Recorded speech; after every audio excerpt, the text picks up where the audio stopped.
Capítulo 1. 1873. Gisela, me siento muy cansado. Entonces debes ir a acostarte, papá. Esa es mi intención. Estoy segura de que dormirás muy bien aquí en el bosque. La voluminosa propietaria de la posada, que entró en la habitación en ese momento con una jarra de humeante café, escuchó lo que ella decía. No lo despertarán, señor Ferraris. Elegí una habitación al fondo donde le será imposible oír ningún ruido por escandalosos que sean los parroquianos. Siempre ha sido usted muy bondadosa, señora Bugna, contestó Paul Ferraris. La mujer le sonrió con afecto mientras colocaba el café sobre la mesa. Jamás olvidaré cuando lo vi por primera vez. Recuerdo que era un joven delgado que estaba recién llegado a la universidad y tenía miedo de lo que pudiera sucederle. Pero cuando lo escuché tocar, adiviné de inmediato que era un genio. Usted fue la única en reconocerlo en aquel tiempo. Jamás me equivoco, dijo la señora Bugna señalándolo con el índice. Nunca. Nunca. Y con usted no había riesgo de cometer un error. Gisela sabía que su padre se sentía feliz por el hecho de que le dijeran eso en su amada Austria, ya que había estudiado en la Universidad de Viena. Durante el trayecto no habían hablado de otra cosa que no fuera de la gente que había sido amable con él en su juventud, y de las esperanzas que tenía de que aún vivieran. Llegaron a Viena temprano por la tarde después de un largo y cansado viaje en tren que les pareció que jamás terminaría. Abordaron un carruaje en la ciudad para que los condujera a la posada situada en los bosques de Viena, donde Paul Ferraris dijo que le darían la bienvenida a pesar de que hubiera estado ausente durante 25 años. Gisela temió que el lugar estuviera cerrado o que hubiera cambiado de propietario, porque sabía que su padre se desilusionaría. Sin embargo, después de titubear unos segundos, en cuanto él dijo su nombre, la señora Bugna le extendió los brazos y exclamó: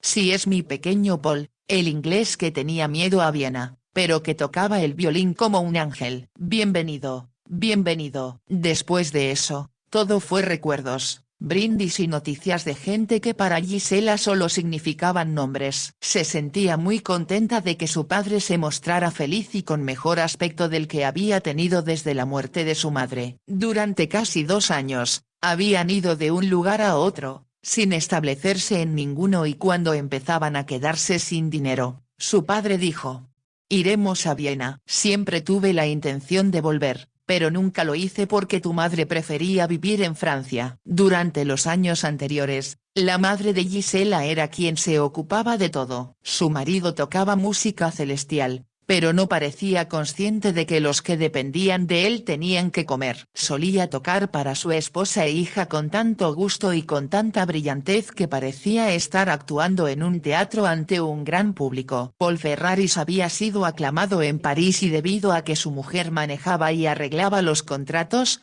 ganó mucho dinero hasta que se declaró la guerra franco-prusiana, y cuando los alemanes empezaron a invadir Francia, todos los que tenían los suficientes medios, salieron a la mayor brevedad posible. Poco después, la madre de Gisela murió trágicamente a consecuencia de una súbita enfermedad, y junto con su hija, Paul Ferraris permaneció una temporada al sur de Francia. Pero no se quedaron mucho tiempo y de allí viajaron a través de Italia hasta Grecia, y por fin, Paul Ferraris sintió nostalgia por Austria, en especial por Viena. Gisela, que trataba de ocupar el lugar de su madre, le preguntó si creía que pudieran conseguir que diera un concierto o que lo contrataran en alguno de los mejores teatros. «Me recordarán, de eso no hay duda. Todo lo que tenemos que hacer es ponernos en contacto con mis amigos». Pero cuando ella le pidió que se los nombrara, se mostró bastante elusivo y eso la preocupó, aunque estaba segura de que su fama lo había precedido y que Johann Strauss, cuya música se escuchaba en todas partes, lo recibiría como a un colega. Por lo menos la señora Bugna lo recordaba, y Gisela estaba decidida a hablar con ella a solas en cuanto se le presentara la oportunidad.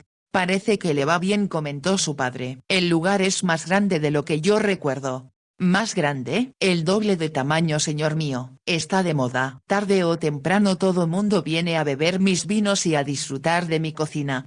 Si su comida es tan deliciosa como la que cenamos hoy, no me sorprende», respondió Paul Ferraris. «Ya le había comentado a mi hija lo sabroso que cocina. Pronto engordaré si permanecemos aquí mucho tiempo, intervino Gisela. ¿Cree que subirá tanto de peso como yo?, preguntó la señora Bubna. Aunque no es probable, nunca logré que su padre engordara, a pesar de que tenía un apetito insaciable. Su padre continuaba muy delgado, pensó Gisela, y eso lo hacía verse muy elegante con ropa de etiqueta cuando se presentaba en el escenario y colocaba su precioso violín Stradivarius bajo la barbilla. Con frecuencia pensó que tal vez las damas del público se emocionaban tanto con él como con su música, ya que no apartaban los ojos del apuesto rostro y la cabellera oscura, que apenas ahora empezaba a encanecer en las sienes.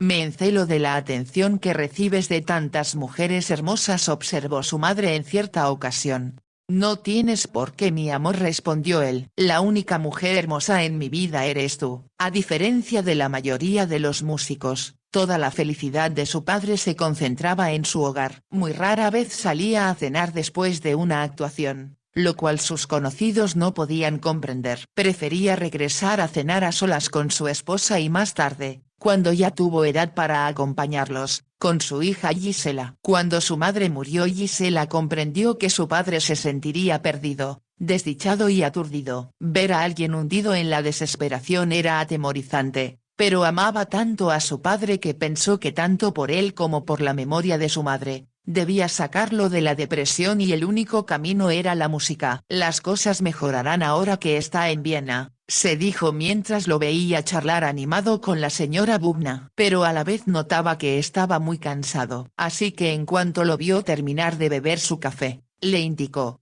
sube a descansar, papá, y mañana podrás dormir hasta la hora que quieras, ya que no tendremos que apresurarnos para tomar trenes o acudir a alguna cita. Me parece muy sensato, opinó la señora Bubna, y usted también, señorita, debe descansar. Buenas noches y que Dios los acompañe. Salió de la habitación y Gisela sonrió a su padre. Es maravillosa. Ahora entiendo por qué deseabas verla de nuevo.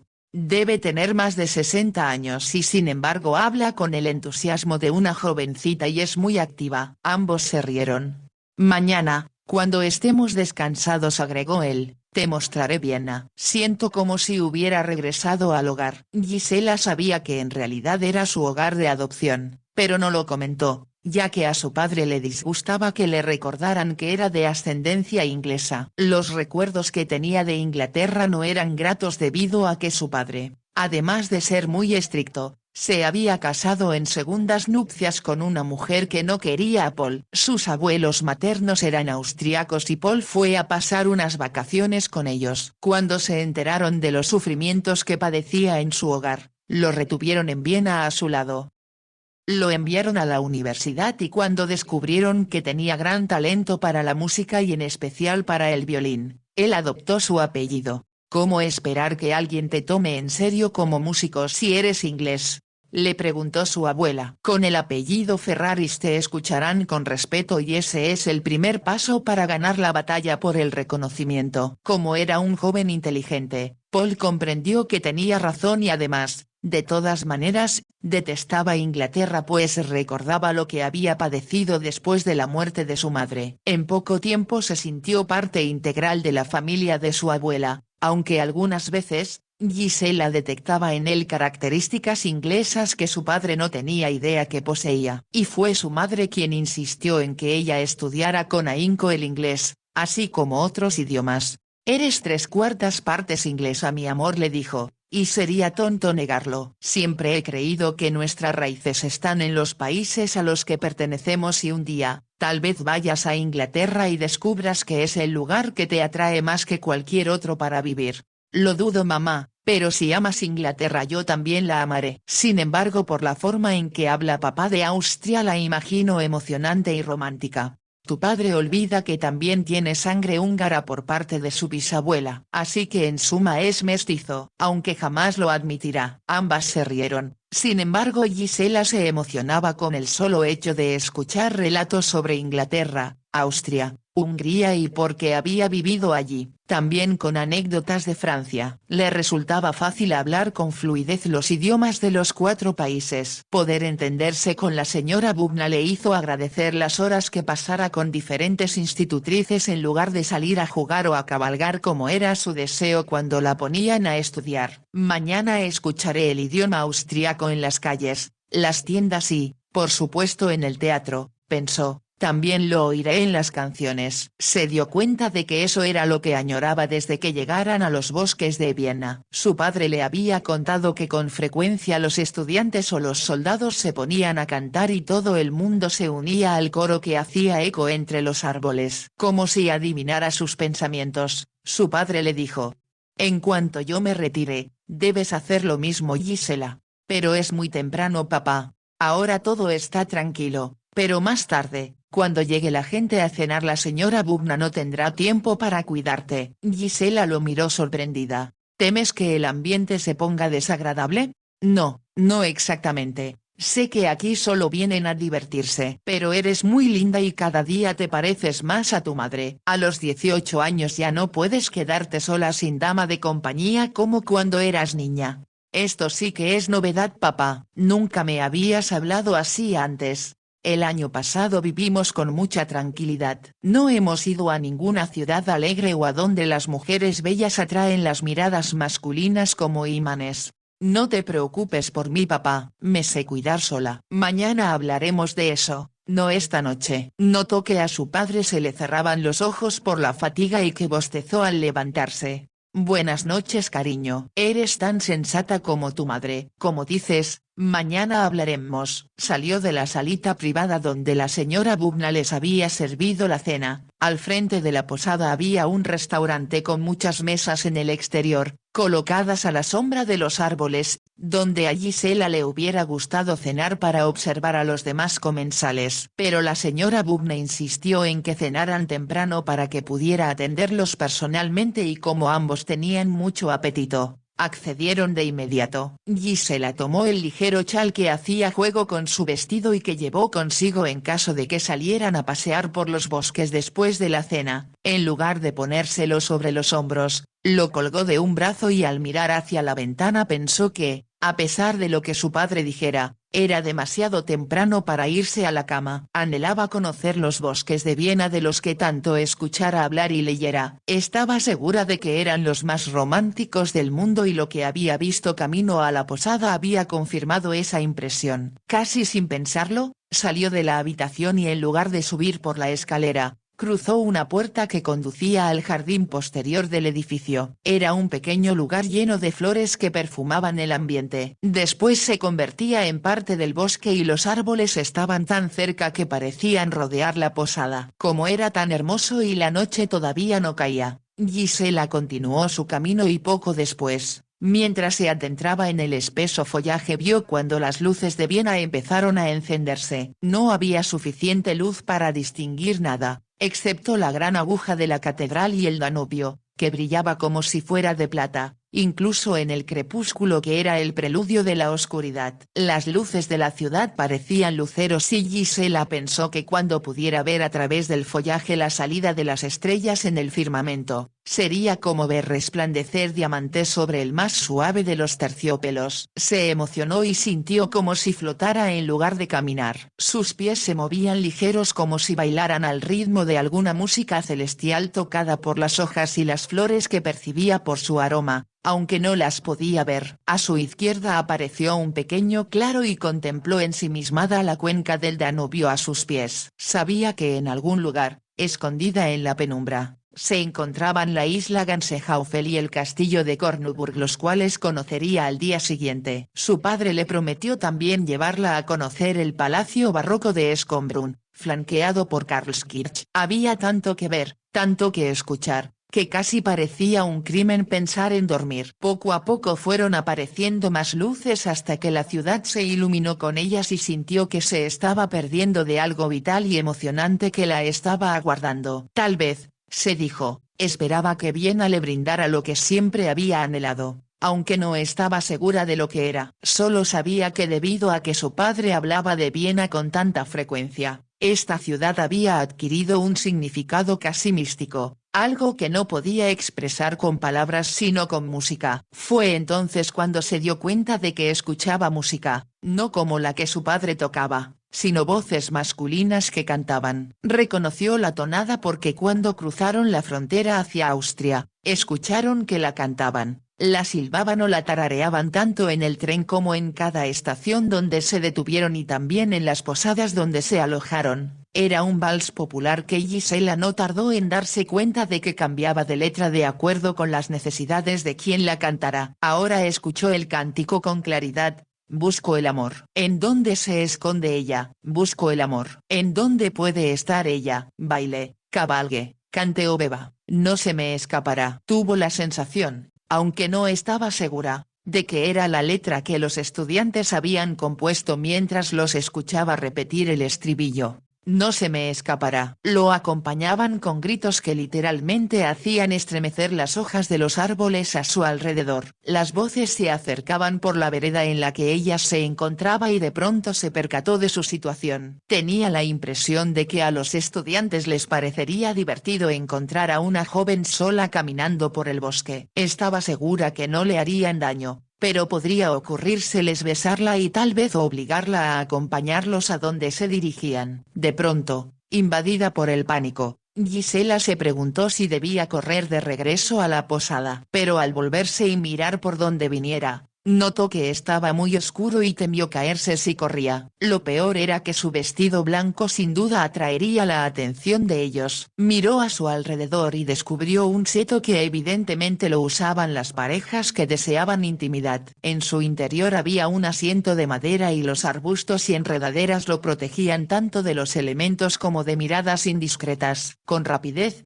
porque las voces se oían cada vez más cerca, Gisela se deslizó al interior del seto ocultándose detrás de la banca de madera en la esquina más lejana. Escuchó con atención y le pareció que las voces sonaban demasiado alegres, como de quienes han estado bebiendo. Asustada, Gisela se estremeció cuando las voces se aproximaron y la letra pareció enviarle un mensaje personal. No se me escapará. ¿Y si me descubren? Pensó. Frenética deseó haber obedecido a su padre retirándose a dormir. Por supuesto que no debía estar sola en el bosque a esa hora de la noche, pero todo era tan hermoso, como la imagen de sus propios sueños. Pero esto era la realidad y los jóvenes eran iguales en todo el mundo. Cuando se percató de que los cantantes habían llegado al seto y que podían descubrirla por el blanco de su vestido que resaltaba en la oscuridad, un hombre apareció en la entrada. El corazón de Gisela palpitó acelerado por el temor. Entonces se dio cuenta de que él no miraba al interior sino que estaba parado de espaldas a ella. No podía verlo con claridad, pero era alto porque su cabeza quedaba al nivel del seto y mientras permaneciera ahí, sería imposible que cuando los estudiantes pasaran vieran hacia adentro y la descubrieran. Después del primer momento de temor por su aparición, sintió gratitud hacia él. Ahora las voces eran ensordecedoras y repetían el estribillo y acompañándolo de gritos de júbilo y risas. El hombre permaneció parado en la entrada del seto mientras ellos cruzaban frente a él y el último de los cantores le dijo: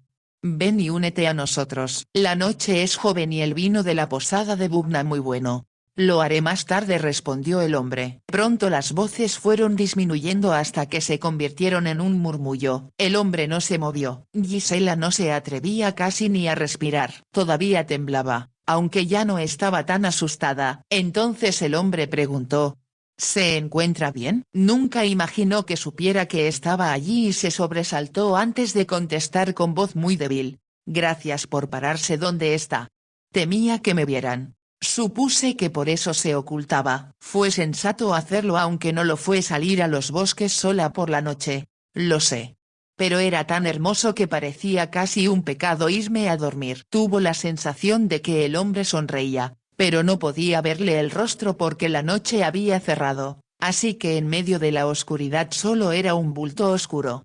«¿Quién es usted y qué hace aquí?», preguntó el hombre. «Me hospedo en la posada con mi padre. Llegamos hoy. Imagino que es su primera visita a Viena». «¿Por qué lo dice? Nadie que conoce la ciudad o a los vieneses vendría aquí sola». Gisela suspiró. «Fui muy tonta. mucho y no debe hacerlo de nuevo. Su tono de genuino interés la sorprendió y él debió percibir su curiosidad porque le indicó: venga y siéntese. Creo que será mejor esperar a que esos jóvenes bulliciosos se instalen antes que la acompañe de regreso. Es usted muy amable. No estaba segura de lo que debía hacer. Tenía la sensación de que no debía hablar con un desconocido, pero la alternativa que le quedaba era alejarse sola y le daba demasiado miedo hacerlo. Se sentó y él hizo lo mismo a su lado. Por lo profundo de su voz se dio cuenta de que era un adulto y por la forma en que se movía, que era ágil y atlético. Pero era imposible estar segura de nada más y dijo nerviosa: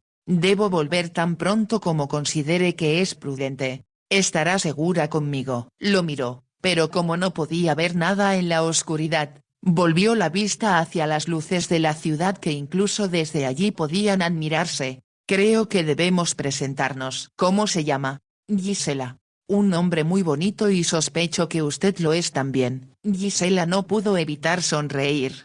Como no puede verme, aunque fuera muy fea, no tendría que admitirlo. Estoy seguro que es hermosa. Gisela se rió. ¿Cómo puede estar seguro? Porque su voz es musical y su figura perfecta. Ella se sonrojó y se alegró de que él no lo notara por la oscuridad. Es solo una suposición que no puede probar. Por el contrario, la vi de pie y delineada contra el firmamento mientras caminaba entre los árboles y pensé que debía ser una de las ninfas que todos sabemos viven en estos bosques. «¿Cómo me gustaría verlas?», exclamó Gisela involuntariamente. El hombre a su lado se rió. «Yo tuve la fortuna de verlas». Se hizo un breve silencio, hasta que Gisela se atrevió a decir: «Yo ya le dije mi nombre». «¿Cuál es el suyo?». «Solo su nombre de pila», le corrigió él. «El mío es Miklos. Yo soy Gisela Ferraris». «¿Familiar del músico? ¿Ha oído hablar de papá? Así que es hija de Paul Ferraris, el violinista». «Sí. Lo escuché tocar la última vez que estuve en París, hace 4 o 5 años y jamás olvidaré lo magnífico que es». Gisela lanzó una exclamación ahogada de entusiasmo. «Me alegra tanto». «Debe decírselo a él, lo complacerá mucho. Siempre he deseado volver a escucharlo». «¿Cuál es su apellido?», preguntó Gisela algo turbada. «Soy Miklos Toldi». «No es un apellido austriaco». «No, soy húngaro».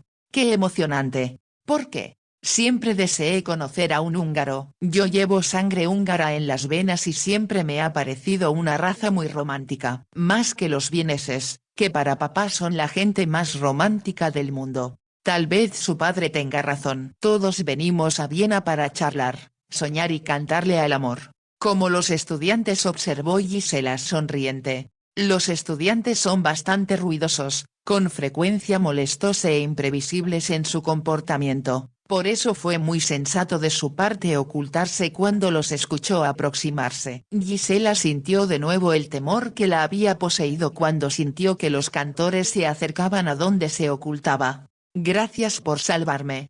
Ya le dije que debe ser más cuidadosa en el futuro. Cuando vea a su padre le recomendaré que la cuide mejor». Gisela lanzó una exclamación de protesta. «No lo haga, por favor. Se preocupará mucho, además lo desobedecí hoy. Por eso estoy aquí». «Por mi parte me alegra que lo hiciera. Al menos nos conocimos». «No le diré ningún comentario sobre esto a su padre. Sin embargo, le diré que tiene una hija con una voz tan melodiosa que supera cualquier sonido que pueda producir con su violín». Gisela se rió. «Papá no se sentirá complacido». «Al igual que para todos los grandes músicos, para él la música es sagrada». «Tiene razón. Su padre es un gran músico y mientras yo esté en Viena, aprovecharé la oportunidad de escucharlo de nuevo». «¿En dónde se presentará?». «Apenas llegamos hoy y aunque papá debe dar un concierto, no sé cómo arreglarlo». «¿Quiere decir que usted hace los arreglos para sus presentaciones?». «Desde que mamá murió». «Él no sabe nada acerca de esas cosas y cómo viajamos tanto el año pasado porque se sentía muy desdichado, no ha conseguido un representante como lo tenía cuando vivíamos en París». «Comprendo. Pero estoy seguro que si acude a ver al gerente del Teatro de la Corte, estará encantado de ayudarla».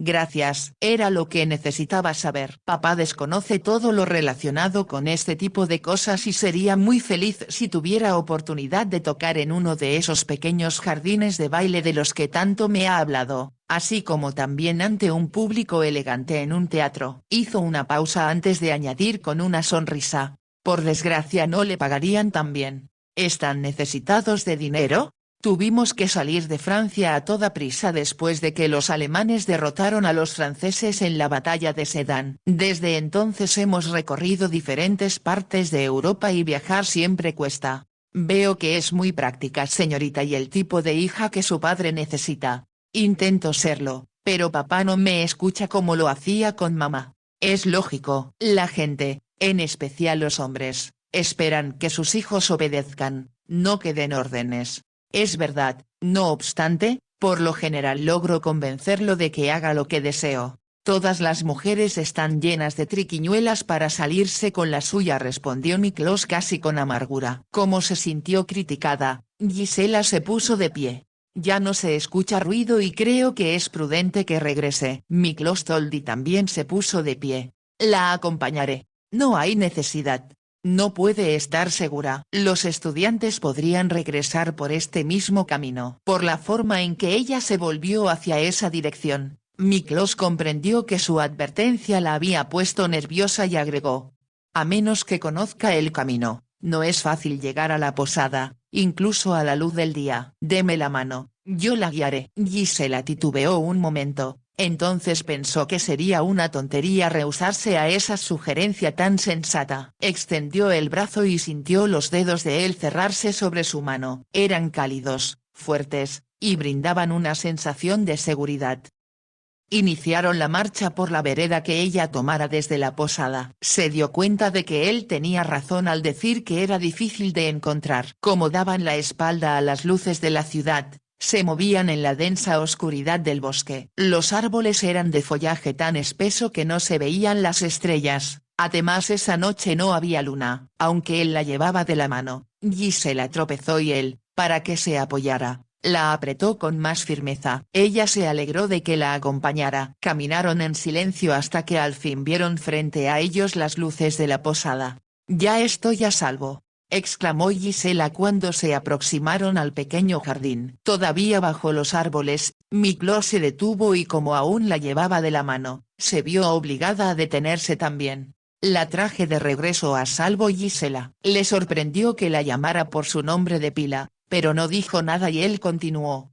«Dudo que nos reunamos de nuevo porque recordé que debo salir de Viena mañana». «¿Se irá sin ver a papá?», dijo que deseaba escucharlo. «Y así es, pero debo irme por razones personales. Lo lamento, papá se habría sentido muy complacido de charlar con usted acerca de París. Tal vez en otra ocasión. Pero quiero que sepa que antes de partir hablaré con el gerente del Teatro de la Corte y le diré que usted y su padre lo visitarán mañana. Es usted muy amable. Sucede que lo conozco y me encargaré de que los ayude».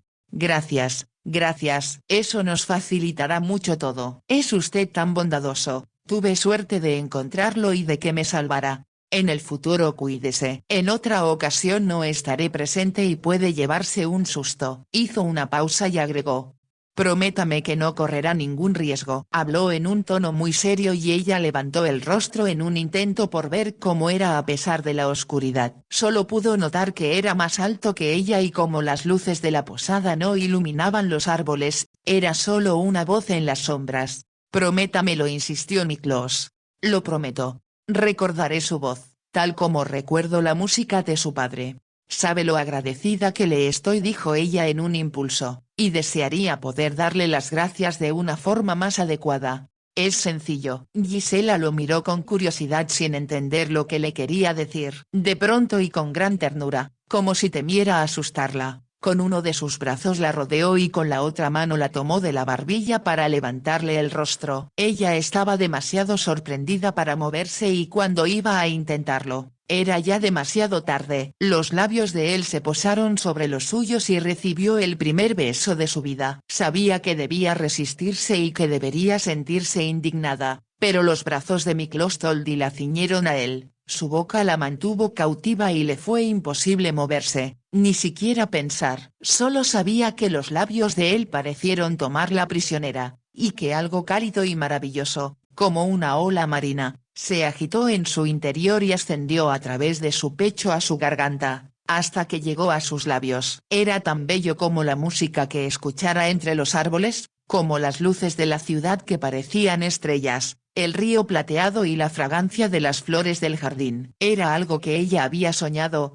imaginado, y sin embargo, jamás lo había encontrado, pero esto era lo que esperaba de Viena y ahora era suyo. Los brazos de él la apretaron y sus labios se tornaron un poco más exigentes, pero a la vez, tan tiernos que ella no experimentó temor. Únicamente sintió que dejaba de existir y que ya no era ella misma, sino parte de él. La besó hasta que sus pies ya no tocaban el suelo, porque sentía como si ambos volaran hacia el cielo y se convirtieran en parte de las estrellas. Entonces, cuando a Gisela le parecía que era imposible sentir tal embeleso sin desmayarse, él levantó la cabeza. Adiós, dijo con voz ronca y muy diferente a lo que sonara antes. Ella deseó suplicarle que no se fuera, pero le resultaba imposible hablar y cuando al fin pudo hacerlo, ya se había marchado. En un momento estaba allí, en la oscuridad con ella en sus brazos y al siguiente, se desvaneció entre los árboles y ella se quedó sola. Cuando Gisela volvió a la realidad,